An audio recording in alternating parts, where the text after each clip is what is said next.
Ladies and gentlemen, it is a beautiful day here at Cuyahoga Falls, Ohio. We are filming on April 15th, but this is for April 17th. You know what April 15th is, don't you? What? I hope you got your taxes in. Oh, yeah. Today's tax day. Yeah, actually, this was my best tax year in a long time, believe it or not. I mailed mine this morning. You mailed it. I got to. I always owe. There you go. See, I didn't owe this year. That's the first time in 7 years. So It gets postmarked on the last 10 years or whatever. It's been postmarked on the day it's due. So happy tax day, as Bob has said. Fifth Dimension, yes, fifthdimensionradio.com, but 10 Cent Beer Night, the official sports show of fifthdimensionradio.com every Wednesday, 7:30 to 8:30 p.m. Eastern Time here on fifthdimensionradio.com, Facebook, and YouTube. I'm Seth. I'm Bob. And I want to congratulate the Cleveland Crunch for winning their 5th indoor soccer title. They did that last night. I did see that. So congratulations to them. Other championships that were won, Ohio State unfortunately lost to Michigan State's men's dodgeball team in the championship. No. And Michigan State is back-to-back dodgeball champions. But the women's team of Akron won. We're national champs, buddy. Yep, and women's dodgeball. So we at least walked away with that. But yeah, a lot of Ohio teams were in the mix for the running for the championship. Ohio State stuck it out a little bit more, won what they needed to win, but they did not capitalize. You know, that dodgeball must be a Midwest thing, because a lot of those schools are from this area. Right. Hey, I'll take it. Whatever's easy to get Akron more championships. So, and their men's team did very well this year too. So congratulations to them. Even though they didn't make it, they still were in the playoff, and they were a top 5 ranked team, I think, most of the year. So fun time for them. We're going to move, because there's a lot to talk about, Bob, a lot of exciting things happening, but we'll start off by saying it's official, our Cleveland Cavaliers are in the playoffs. They did not sink down to the play-in. Right. They are the 4th seed. They will take on the 5th seed Orlando Magic this weekend. Game 1 is on Saturday, April 20th. Yours truly already has tickets to Game 1, so I'll be up there. Yeah, we got hooked up with a good price and everything. Yeah, well, you're a season ticket holder. You should get a good price. Oh, actually, it was an outside source that hooked us up, but that's besides the point. But hey, much cheaper. And I'll take it. We got some solid seats, and we're looking forward to a great time up there in Cleveland. Hopefully, a different result from last time. But break down real quick for you what happened. Well, I know they split the season 2-2. Yes, they did. And I was there for 2 of those games. One they won, the other one they lost. So you were there for split too. The game they won, Mitchell played. The game they lost, Mitchell did not play. They had everybody but Mitchell for that one, so that shows the difference. But last Wednesday, they beat the Grizzlies 110-98. Grizzlies played hard, gave them a run for their money. Donovan Mitchell did not play that one. Mitchell did play against the Pacers. They won 129-120, and that was because Pacers did make the playoffs there. And then they lost to the Hornets on Sunday.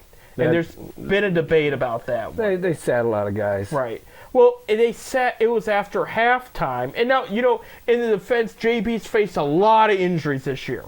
There's been a lot. Everybody except Jared Allen has really gotten hurt this year, so he was making sure they didn't get hurt. So he put out basically the Cleveland Charge. It was the Charge took over the 4th quarter. Amani Bates had a lot of playing time. Did all right, missed a lot of shots, but wasn't bad, especially on the defense side of the ball, too. He was pretty solid. I know Garland didn't play. I know Garland Mitchell did not play against the Hornets, but he threw out the first pitch at the Yankees Guardians Yankees game between the Pacers and the Hornets game. Yes, he was at the Guardians game throwing out the first pitch there, so that was awesome. But yeah, there was a debate because for those that do not know the situation, they went into Sunday. If the Bucks lose and the Cavs win, Cavs are Central Division champions. And they get the 3rd seed. If same scenario, but the Knicks lost, because I said but Bucks lost. Excuse me. If Bucks lost, Cavs win. If same scenario, if the Knicks had lost and they won, Cavs would have had 2nd seed. Okay.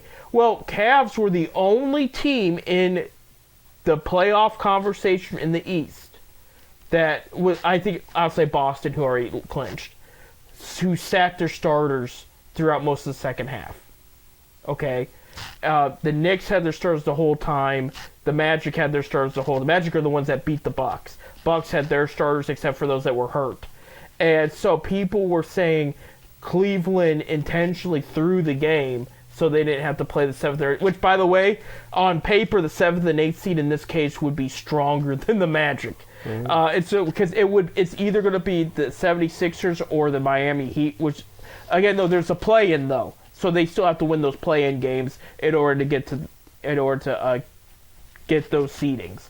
But the assumption is those are the two teams that would have been there. And it would have been tough because I will tell you, okay, the Heat made the finals last year being the 8th seed. They are a good team. And they were hurt most this year. You had Tyler Hero, who's a big part of their lineup. He missed a lot of games this year. When he had played with Jimmy Butler and Bam Adebayo, they won games. They played very well. You have the Sixers, who Joel Embiid missed a chunk of the season, about, I would say, almost half of it. He missed a lot of games with an injury.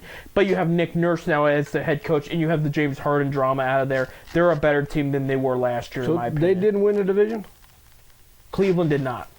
No, Milwaukee. I would have been fighting for a division title. And I agree with you because I don't get that either. But right.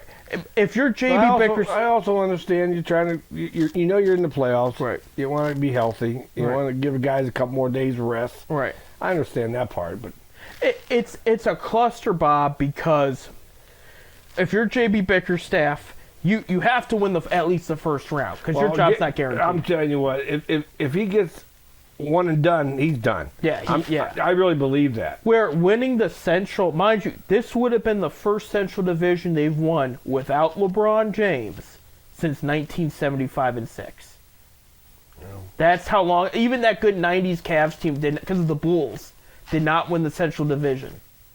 So, this was a great opportunity for him. And I'm not going to say, I don't know if they looked at halftime and looked at the matchups and the situation. I don't know if that's how it worked.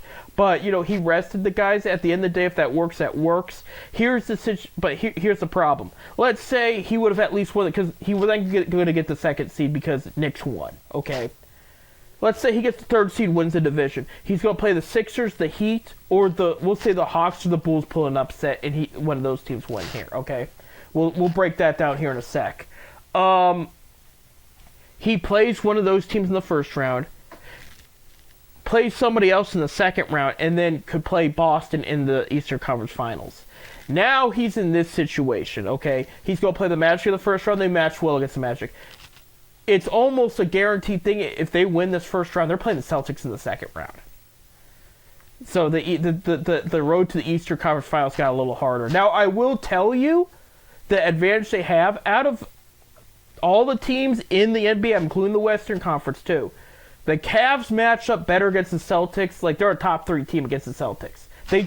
Every time these two teams play, the Boston has an aggravating time against the Cavs because they don't match up well under the basket with Mobley and Allen there. And then for some reason, I don't know why it is, Caris LeVert goes off against the Celtics. He cannot miss a shot. He's just kryptonite against the Celtics. So there is a chance that if there's any team that's going to upset the Celtics, it's Cleveland.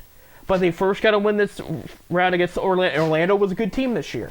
Orlando's got some good young pieces. They're a young team. Yeah, but they're good. They've got a lot of talent. And the day I saw them lose, the Cavs lost it. When they won, Cavs ran them up ragged. Defense forced a lot of turnovers, a lot of good fast break plays. When the game they lost, under the basket, Orlando basically was the better team. So they do match up well against the Cavs under the basket. And that's because that's one of the advantages Cavs had against most teams. So it's going to come out.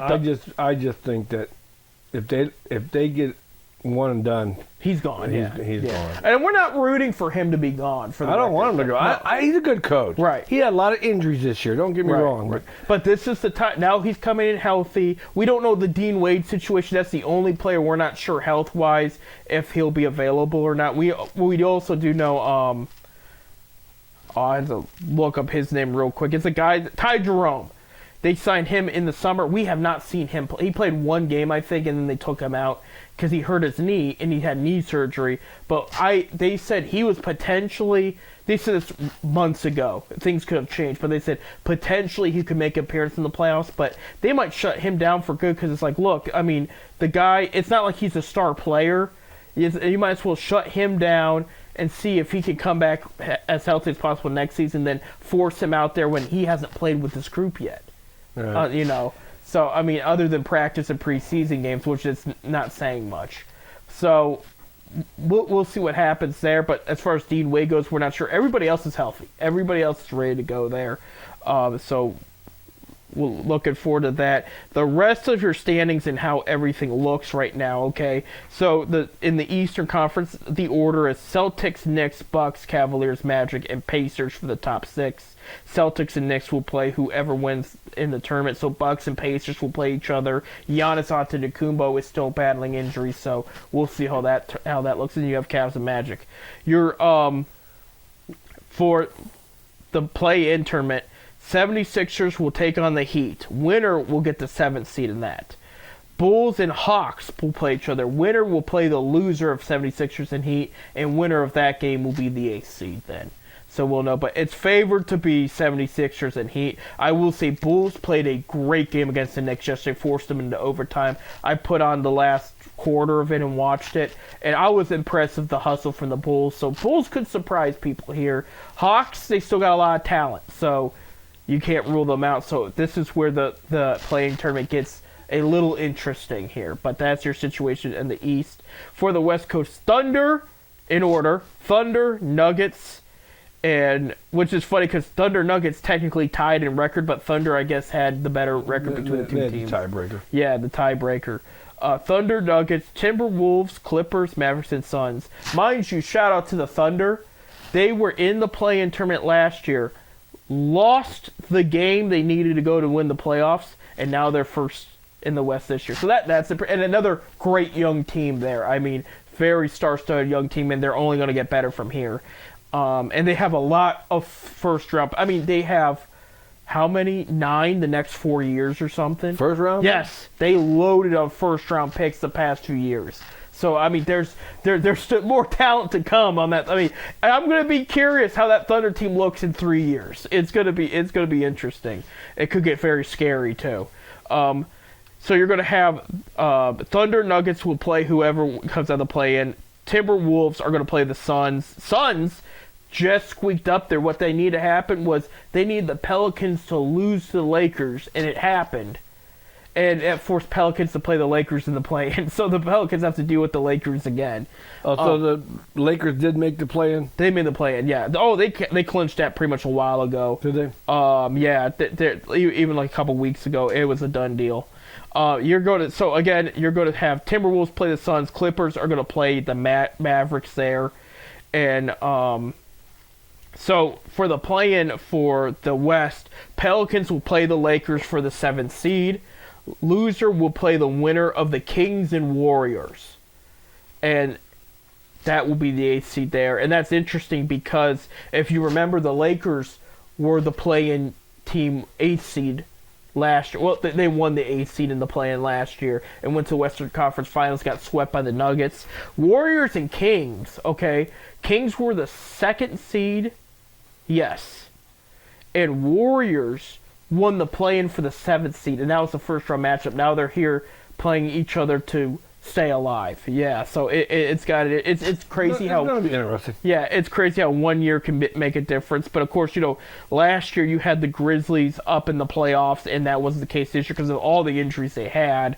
So that it's going to make a very interesting play in there, and I do see a scenario where if the Pelicans can beat the Lakers, we could see a Lakers versus Warriors playing again, and we've seen that before.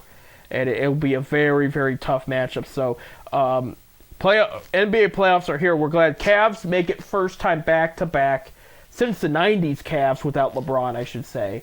And I always throw that stat out there because it's so interesting how much of an impact LeBron made in that organization there.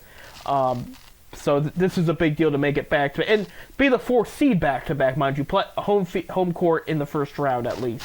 But they got to take advantage of that. They got to win. This is a better team. And I did they have a lot of veterans, Bob, that they didn't have last year. Over the summer, they got Max Strus and they got George Niang.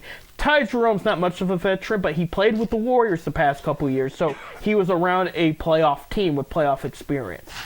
And then they brought Tristan Thompson back, his Cavs experience, the Cavs championship experience, and then they added Marcus Morris in free agency after the buyouts and everything, and his experience there. And the first thing that was said last night is after the game, when they knew who they were going to play and everything, Max Strus gave a very stern warning to the team about where they mentally need to be to going into the playoffs, because this is the guy that helped lead the 8th seed Heat last year to the finals. So he knows how it is, and that's why they paid him the big bucks to be here, and he performed very well last night. He had his first triple-double last night of his career. Really? Yes. So I bring that all up because their attitude does need to be different than it was last year. I hated hearing, as much as I like Jared Allen. It's fair to say Allen was probably their best player this year because he's played more games and he led them on the court. He was the foundation of the Cavs this year. Him, and I'll say Strus was for a while, but Strus missed a lot of games for the month of March, really. Outside of March, he played most of the games. But Allen saying after they lost to the Knicks last year, the lights were just too bright. It was a bad look. The lights cannot be too bright. You are here for a reason. You get paid the big bucks for a reason. You won 49 games for a reason. You got to show it. Yeah. They did win 49? Yeah, they won 49. They didn't hit the 50 mark? No, actually, I think the Knicks were the only team outside the Celtics that hit the 50 mark. And, it was just 50-51 games. So, a lot of teams, like, I'll pull up the West here, too, because there was not... Celtics hit the 60 mark. Yeah, they had 60. Yeah, Knicks had 50. 49 for the Bucks, 40 for the Cavs, 47 each for the Magic and Pacers. In the West, 57 for Thunder, Nuggets, 56 for Timberwolves, 51 for Clippers, and 50 for Mavericks. So 5 teams hit the 50 mark there. But it was a good mix of... there wasn't really... I will say Thunder, Nuggets, and Celtics were dominant this year. But usually you get a little bit more teams on the 50 mark because they're dominating so many of the...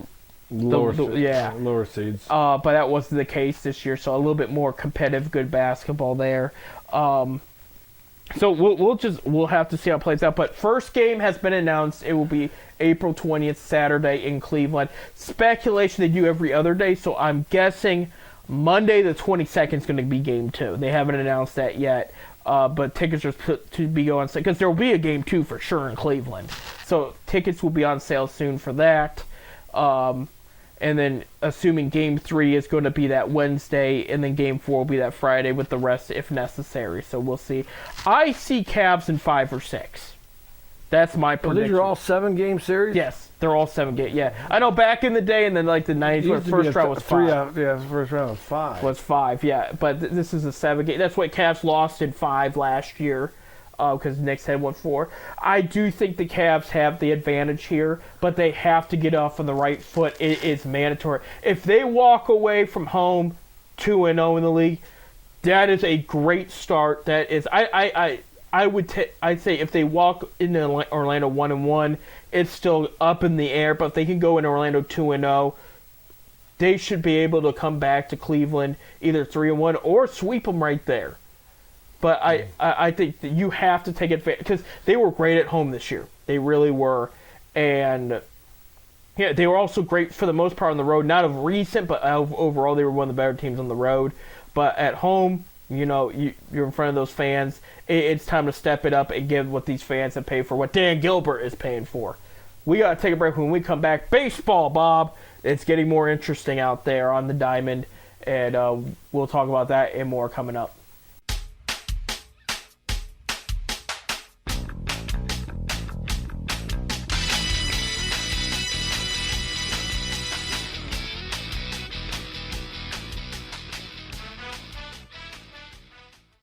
And welcome back to 10 Cent Beer Night here on FifthDimensionRadio.com. I'm Seth. I'm Robert. He's Robert for sure. Hey, we do have a bit of breaking news. Kentucky center Aaron Bradshaw, who is considered a top big man prospect for the NBA, is transferring to Ohio State. Of course, last week you heard me and Bob going off about how overrated the John Calipari situation is. Well, the next day after we taped our show, Calipari resigned from the program, and now he actually signed a new deal with Arkansas. So he'll be with the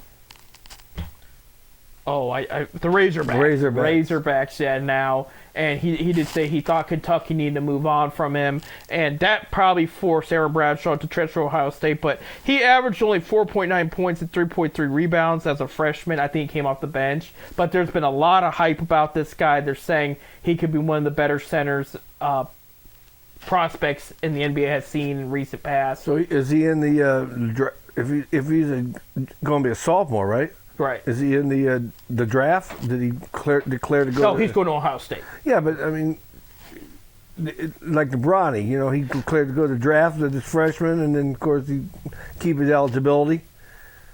If they think he could be a prospect in the NBA, he's keeping his options open. He's either going to transfer, because you got to pick one of them. You can enter the NBA draft, but enter the transfer portal, see what's there. Years ago, that wasn't that. You entered the draft, you were done. Right. Your college eligibility was over. Right. But see, now they got it that these guys can.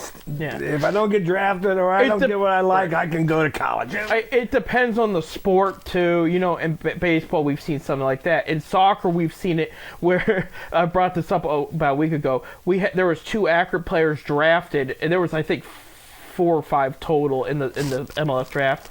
You're allowed to get drafted, change your mind, and go back to college.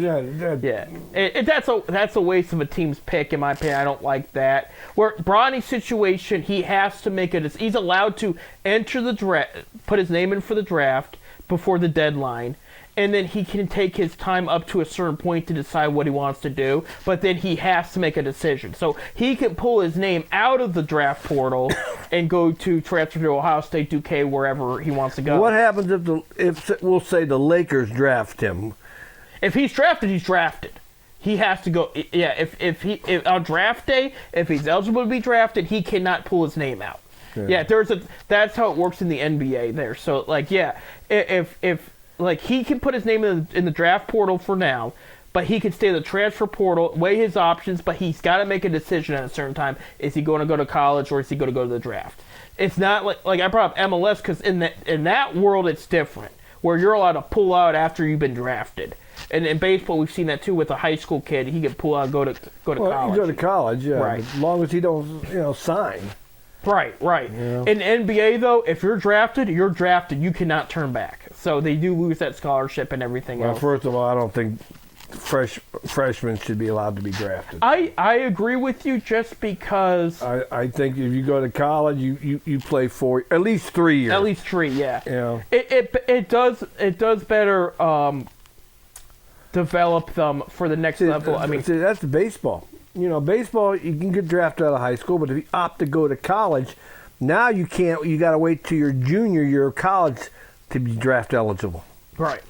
So you're going to at least play 3 years of college ball before you get drafted. Right. And a lot of those guys develop very well through there. If I'm the G League, I push hard to sell to Adam Silver. Look, they can either go to college for at least 3 years, or they can sign right out of high school to us in the G League and get drafted. But I thought that's the way it was. They have that option, but now in college, because you can get paid, they can make more money on the college team. But a lot of those good players aren't guaranteed that money, so they'll take the 6-figure salary, which I think is $800,000 or something, in the G League. But I would twist it where, if I'm the G League, and say, look, change it to junior and senior year like baseball and NFL do, and then they said the G League will grow a little bit because you have some of those players that will say, well, no, I want to go in for 1 year and go straight to the NBA, prove my worth. They can go to the G League, sign for 1 year at a time, and then go to the draft right away if they want to.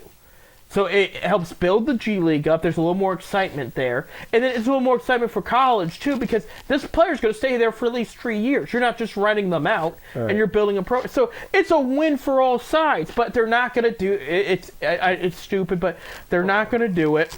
Well, I'm against the one and done in college. you know, I Right. I believe if I was a college coach, believe me, I'm not going to go out. I know the kid is good and he's probably going to go NBA. I don't want him. I want to build a program. I don't want these ones. The ones that build a program do better. They do better in the long Like run. you look at Calipari and what he did in Kentucky. He does walk away with one championship, but he got upsetted a lot. There's no chemistry. There's only chemistry for a certain period of time. And I mean, these other teams that are beating you, some of these guys have played with each other for at least 3 years. Yeah, I And know. there's a big difference. There really, we've seen I just with our Zips. Okay, they may have not made as much noise in the big tournament, but look at how long that group had played together and how much of a difference that made on the court. It does. They at least been together 3 years, and Right. you know, and you build a bond. Right, You know, if I got guys coming, it's like a revolving door. right, You know, right, and they got to learn your system, everything. the And NBA needs to either draft them out of high school, or they got to play 4 years of college, or at least 3 years of college, or they could do the G League. or the yeah. Yeah, I mean, it really, if you break it down, there's money to be made in all of that, the way they would have it set up. But yeah, I mean, I've said that about Bronny. I think he could use another year. He I needs said about another year, but he's going to get drafted. I really believe he'll be drafted. he'll be drafted. Yeah, they're going to let LeBron have. And is he worth throwing a draft pick away? I got it.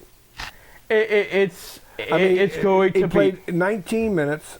He Right. averaged 19 minutes a game. 4 points, 2 rebounds. 3 assists or something. Yeah, Yeah. it wasn't. You know, It wasn't anything to write home about. And Player- it really wasn't. Like I think he's better than what those stats showed. I'm not gonna say he's a superstar, but I do think he's a good role player there. They've talked about some comparisons to and everybody thinks he's going to Duquesne.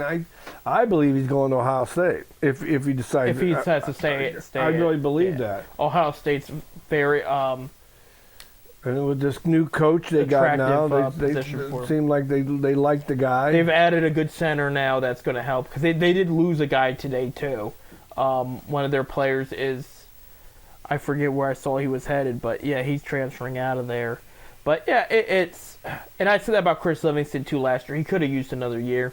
Heck, he could have even joined Bronny in Ohio State for all we know. You know, And speaking of college basketball, you see where Ariki Freeman from Akron made the all-academic All-American. I did see that. Yeah.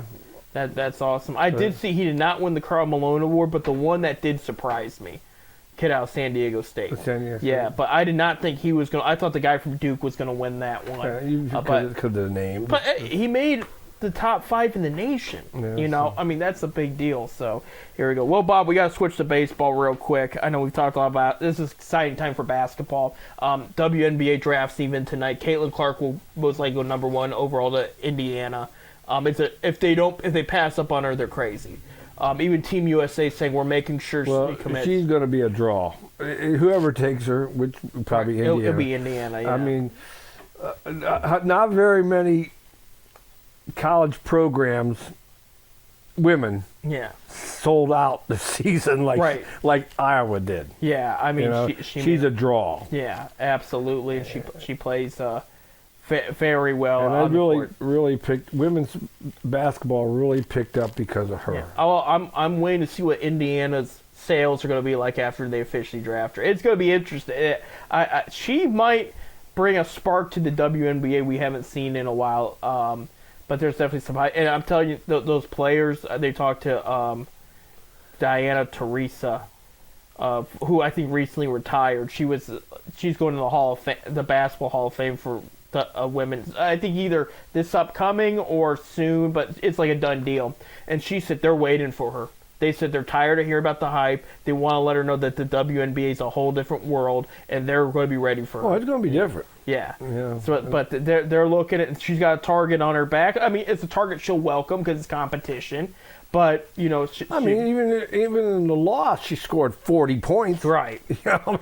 right. She's got a shot, and they're showing her high school highlights too, and she was just manhandling everybody. She did a fantastic job. So that's tonight. you have NBA playoffs, so it's an exciting time for basketball. We got to talk about baseball because it's starting to heat up a bit.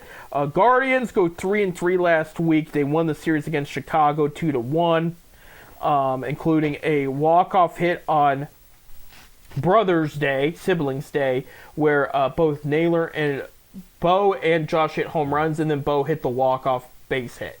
Mm-hmm. So that was against the White Sox there in extra innings. They came back too. I think they were down 5-1, and they ended up winning 7-6.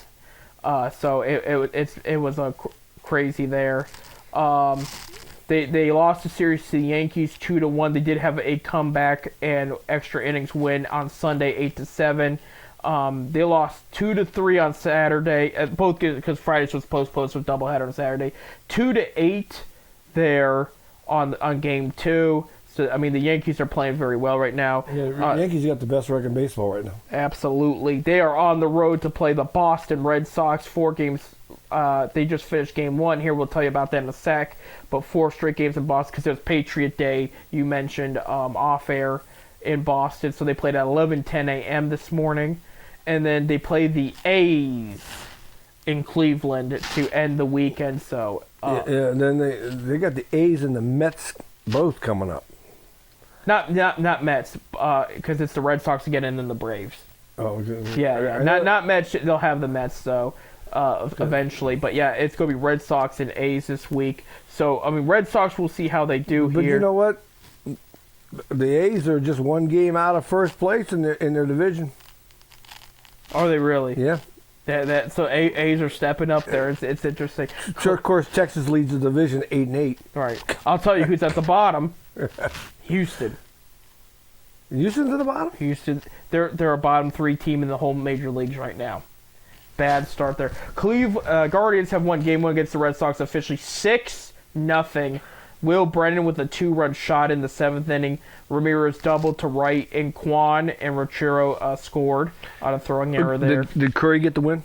Yes, he did. Arias with a double, RBI double, and then Rochio. Is that how you say it? Riccio. Rochio, yeah. RBI base hit there, and that was. I think he hit the game winning last night in that 10th inning. Well, there you go. Sunday night against Curry did not get the win. Herron got the win after 2 innings pitched. That's weird to me. I think it's because they scored when Herron was pitching. They didn't score when Curry had 5 innings, 2 hits, no earned runs, 1 walk, and 3 strikeouts. I mean, great debut for him. They called him up because of the pitching problems. Right. And it is a problem outside of Shane Bieber. It's over 5 ERA, the rest of the pitchers. I mean, Tristan McKenzie. I guess there's another one. Bibee hasn't been pitching as well. No, either, there's another one down for the season now. Besides Beaver. Not Carrasco, is no. it? He did okay the other day. He's still struggling. And he is going to be, as soon as, what's his name? Williams is ready. Williams is ready. I see Carrasco going to the bullpen. Was it Logan Allen? No, it was. God, I just mentioned it today. He's done for the season. Haynes? Starter? No, not start. One of the major bullpen guys. Okay, bullpen. Yeah, that's probably why I wouldn't know. That still sucks though. Yeah, for sure. But the bullpen's been playing good. Bullpen's been surprising. You know. Yeah, but the starting pitching has just not been there like they thought they would. Again, you got Trevor Bauer sitting there in free agency. I don't think they're going to do it, but that's just an option in case more people get hurt. I will tell you one guy that's playing very well right now is Aaron Savali in Tampa. He's one of their bright spots there in Tampa Bay.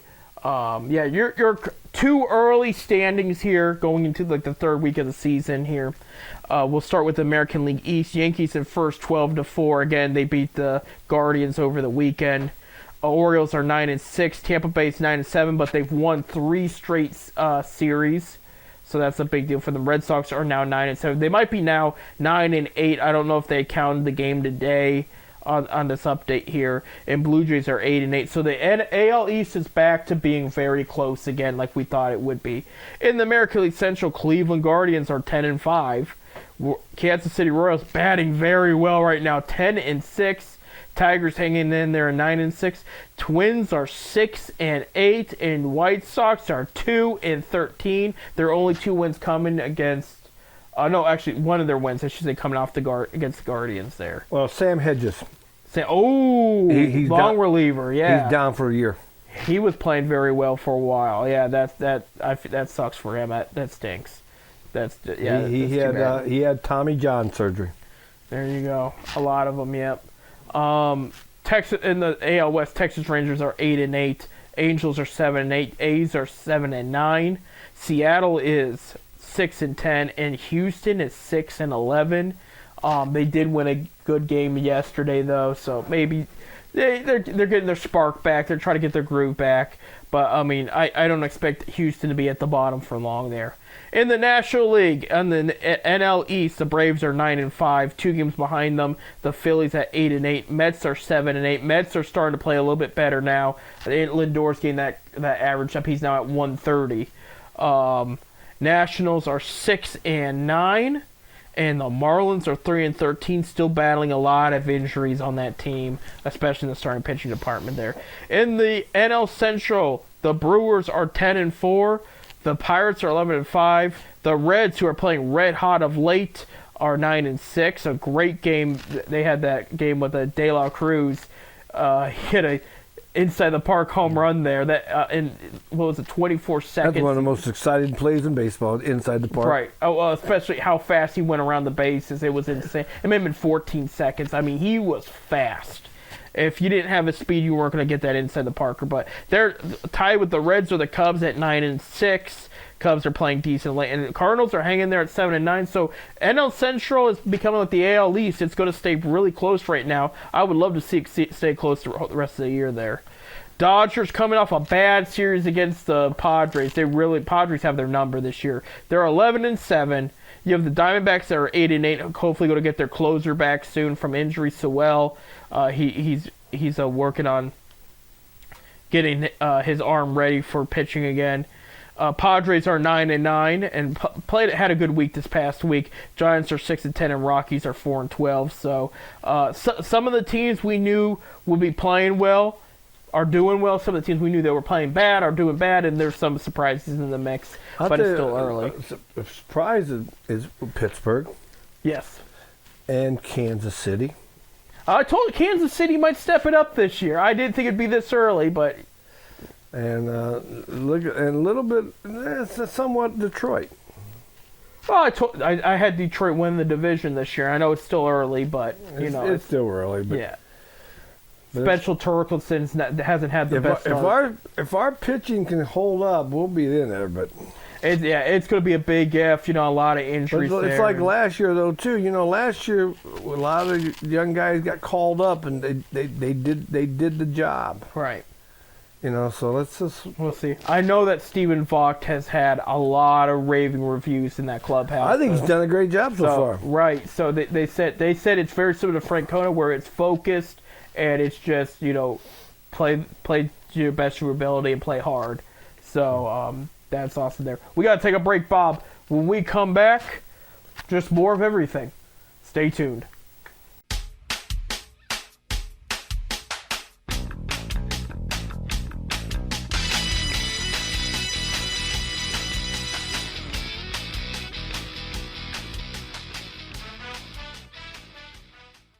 And welcome back to our last segment on today's 10-cent beer night here of April 17th. Taping here on the 15th here. And next week's going to be a special show, Bob. That is going to be our NFL draft show there. So the draft is coming up here. I'll tell you what, we're gonna have some good first round picks. This is the last year you'll be able to joke about that because they get their first round picks next year. Actually, you want to hear a crazy stat, Bob, while we're at it. The Rams have a first round pick this year, okay? This is their first round pick since 2016. They've traded away with the rest of theirs, too. So that's just how it works there. Cleveland, just to give you a touch, we'll go more in detail about next week because we'll do a whole Browns thing in the draft and whatnot. Draft's in Detroit this year, so any Browns fans want to travel up, it's not a far drive. But Cleveland specifically looking at speedy wide receivers, offensive line, and defensive line. Some defensive backs, but that's really, I mean, that's a lot of what they have interviewed. A lot of the guys they brought in for private workouts. That's about just where their head's at right now. As far as the draft strength, actually, believe it or not, even 3 quarterbacks have been talked to. We got 4 quarterbacks now. I know. I don't get me started on that. Don't, because it's gonna. I will be confused if they might. They let the best one get away. So it's simple. It's simple as that. I don't know what's going on in the quarterback room right now, and I did see Watson has reported Berea this morning to do some workout and training. Well, so. He said he's going to be ready. Yeah, so for week 1. And he is attending minicamp, which is optional for veteran players. I know, obviously, Nick Chubb, he's rehabbing, but Myles Garrett's not going to be there. Is he a veteran player? He hasn't played that much. But he will be at minicamp, so I'm not a big fan of him. I know. I've told people this before, and I think I brought it up on the show here. This coming season is a huge, how should I, not just for the career, but the situation. It is there's a word I'm looking for, and I can't think of it. But for him and Baker in the Browns, this is an important season because Watson has to play the majority of games. The Browns have to make sure they go to the playoffs with him at quarterback, and Baker has to take the Bucs back to the playoffs. And it's big because this year could make or break the debate. What was the right move a couple years ago when they decided to get Watson and move on from Baker? And I will tell you, the thing that's hurting them is the Texans have almost used all their picks from the Browns deal. They did trade away the original Browns first-round pick to the Minnesota Vikings. And so the Vikings have the 11th and 23rd pick now. And the rumor has it Vikings are going to use that pick to move up and get a quarterback because they need a quarterback bad, and they want to move up in the top 5 and grab somebody. You know, it's not. We won't know until probably closer to draft day or on draft day if that's going to happen or not. But if you break down the picks so far as that have been used by the Texans, they've used the picks very wisely, and I mean very wisely. And it's they had a good year last year, right? And partially because they've been drafting well. You hit on the draft, it makes a world of a difference here. Browns did add another pick to the draft. They added a 7th round pick after they traded Larry Watson the 4th to the Tennessee Titans there. And the reason being for that was the speculation is Bill Callahan, the former offensive line coach, saw something in Watson and wanted to bring him to Tennessee with him because he left to join his son, who's now the head coach, Leroy Watson. Excuse me, I want to make sure I got his name right. But yeah, his son, Bill Callahan was the former offense coordinator for the Browns. Brian Callahan's now the head coach. So they wanted to bring him. They saw the guy could play left and right tackle. They made a deal with the Browns there, and the Browns got another 7th round pick. So they will go into the draft here. A second, a third, a 5th, a 6th, and 2 7ths, I believe. Yeah, so we do got some picks. Yeah. They don't have a 4th because it's in Houston. But why would you go look at talking quarterbacks? Yeah, there's something. It's a good quarterback class this year. Let's see. Yeah, it's only 1 6th round pick. That's what I thought. Yeah, they have their own 2nd, their own 3rd. They have Arizona's 5th round pick. They have Baltimore's 6th round pick. They have Tennessee in their own 7th round pick, and their 1st and their 4th went to Houston in the Watson deal there. So what do you think we need? Well, their main needs are offensive line depth, defensive line depth. That's what I was going to say, offensive line. Yeah, and they've added some in free agency, too, as far as depth goes, but this is a great O-line class, specifically offensive tackle. So there's some good centers out there, too. Guard, it's a little weaker, but there's some promising prospects in there that you could, and they don't need a starter out of this draft. They just need somebody to sit back and be, again, depth. They need backup. They need somebody that, if they need a plug in there, that they could come in and do a good job right away, because that hurt them late in the season. They lost a lot of guys due to injury on that offensive line. And, I mean, but again, you look at last year, he drafts DeJuan Jones in the 4th round. A lot of people thought he was a first-round pick. He drafts Jones. Well, Conklin gets hurt after the first game. Jones comes in. He plays like a Pro Bowler. He probably would have made the Pro Bowl had he not got hurt.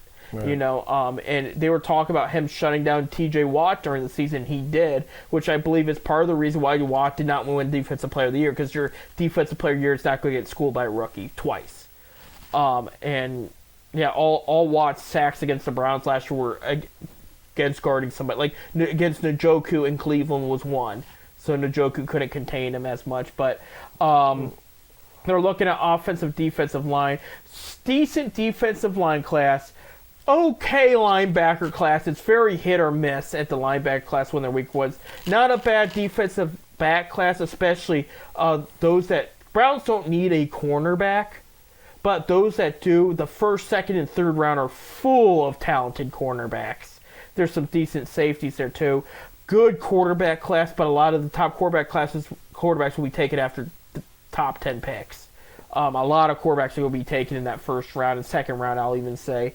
Which, statistically, 2nd-round quarterbacks don't really pan out, surprisingly. 3rd, 4th-round quarterbacks pan out better than 2nd-round quarterbacks. I don't know how that works. I think Brady was a 6th round. Yeah, he was a 6th-round pick. Yeah, there's been a lot of 2nd-round picks that had it. There's been more 5th-round quarterback picks that have worked out than 2nd-round picks. I'm talking about the past 20 years. I don't understand it. You would think 2nd round would be a solid place to get a quarterback, somebody that wasn't worth a 1st-round pick, but somebody that would have been considered in the 1st round. I will say one guy that has panned out, and it's 1 year, but Will Levis of the Tennessee Titans, now under Brian Callahan's offense, he played pretty solid when he played last year, and he was the 2nd-round pick. Tennessee traded up to get him in the early 2nd round. So there's all of that. Coming up, I mean, for the Browns, I would say great wide receiver class too. Browns are looking at a lot of wide receivers, which confuses people because, okay, you got Amari Cooper on contract year. You brought in Elijah Moore to potentially be a long-term piece. You traded for Jerry Jeudy and signed an extension, so he's officially a long-term piece.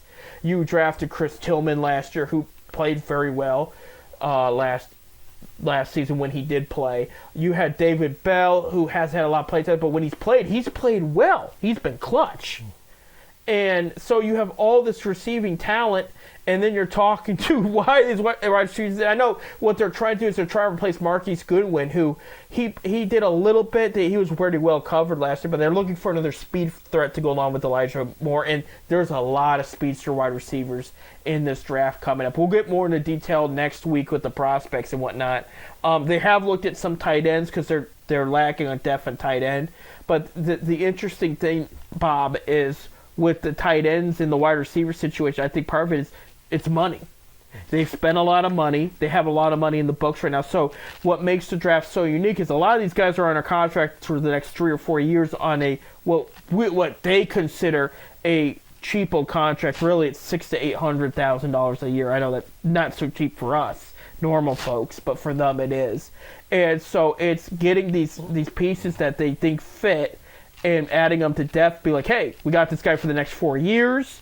He's not going to eat up much of the salary cap, and we don't have to go out on free agency and fill that depth position for a while because we have this player right here. And that's the idea. And it's huge with offensive line depth because these guys, they're fresh, they're healthy, they're big, they're talented, and you get them relatively cheap. And they're going to bring more to the table than some of these free agent offensive lines. Didn't we open up some money with Chubb? Recently we did. With Chubb recently reconstructed his contract. A bunch of players have recently. And rumor has it Watson might do the same thing, but that has yet to be seen. Watson needs to do the same thing.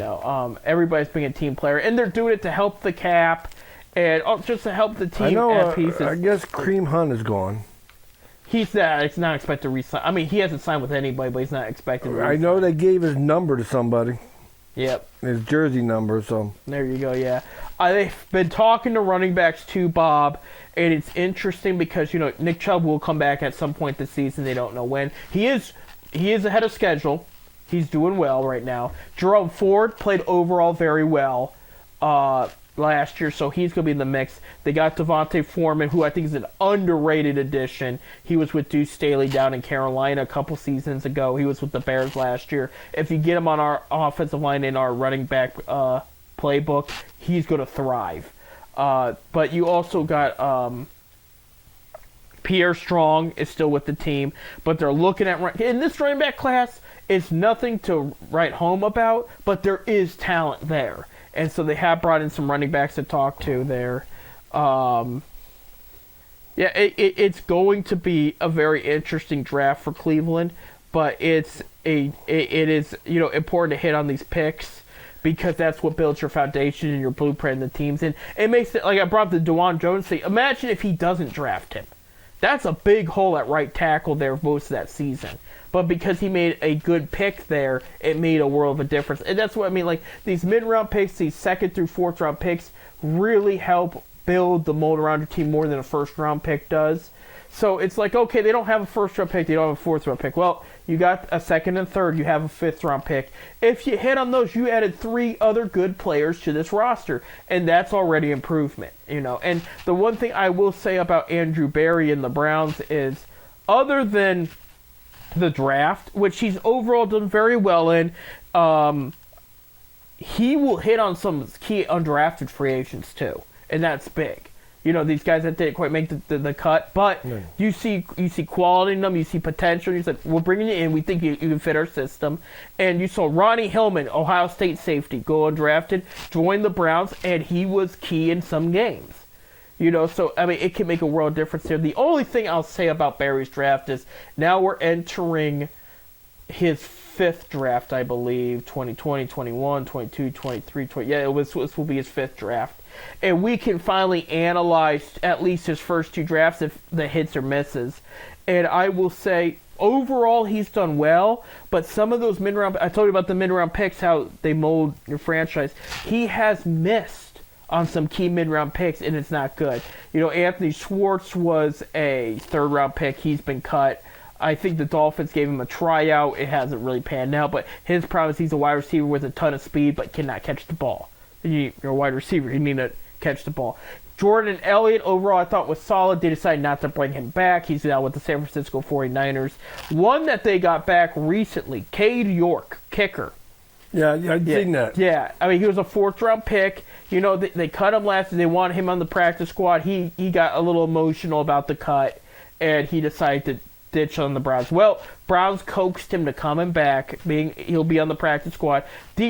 Dustin Hopkins is under contract. He will be the kicker, but they're making Cade learn from him, which is big because Cade's got the power.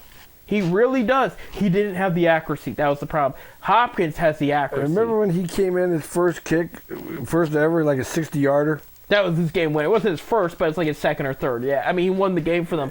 And, he had mentioned, he said, you're the hero one week and you could be the villain the next. Well, it happened. It happened. But you saw Hopkins come in and he won them 4 games, game-winning kicks. It's a world of a difference there. The kicker matters. It really does. And so if they can get York to learn to improve his accuracy through Hopkins, York could be the long-term piece. But he's got to stay and commit to staying in Cleveland, Can we afford to keep 2 kickers? He'll be on the practice squad. Oh, okay. Yeah. All right. But in case, God forbid, something happens to Hopkins, they're going to have Cade York there at the back. But that's the idea. Bring him in and have him learn, And that's what he needed to do because he is a talent. I mean, he could hit 60-yarders without as long as he has that accuracy. He has the leg for it. But it's like I know when he kicked that game winner, it was like 62-yarder, and it was like 59. But yeah, it was a good 70 yards if you wanted, right? Because it just kept rising, going up. Right, I remember that, and I mean, if he doesn't hit that, then Baker Mayfield comes back, beats the Browns.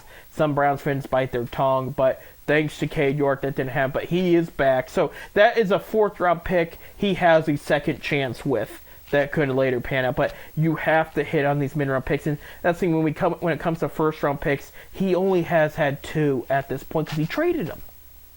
He traded this, but he has Jedrick Wills and Greg Newsome were his first-round picks.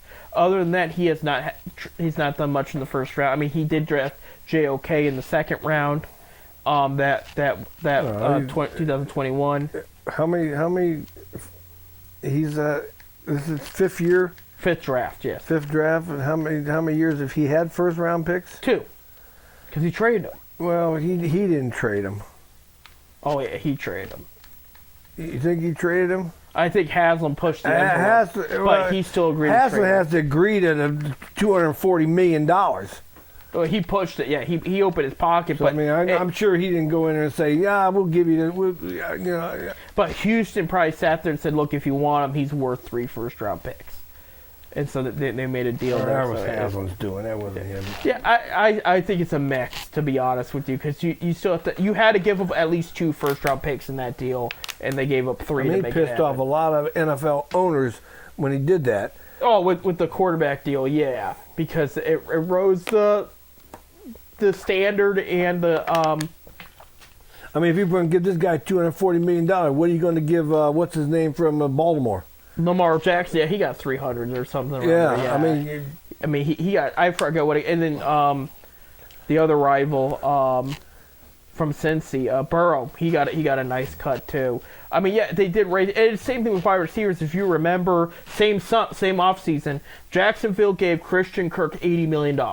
And he did not have the stats for $80 million. Now, I will say he's earned it to this point. He's played very well in Jacksonville. But when he did that, all these star wide receivers said, hey, I'm putting up way better numbers than him. I want 100.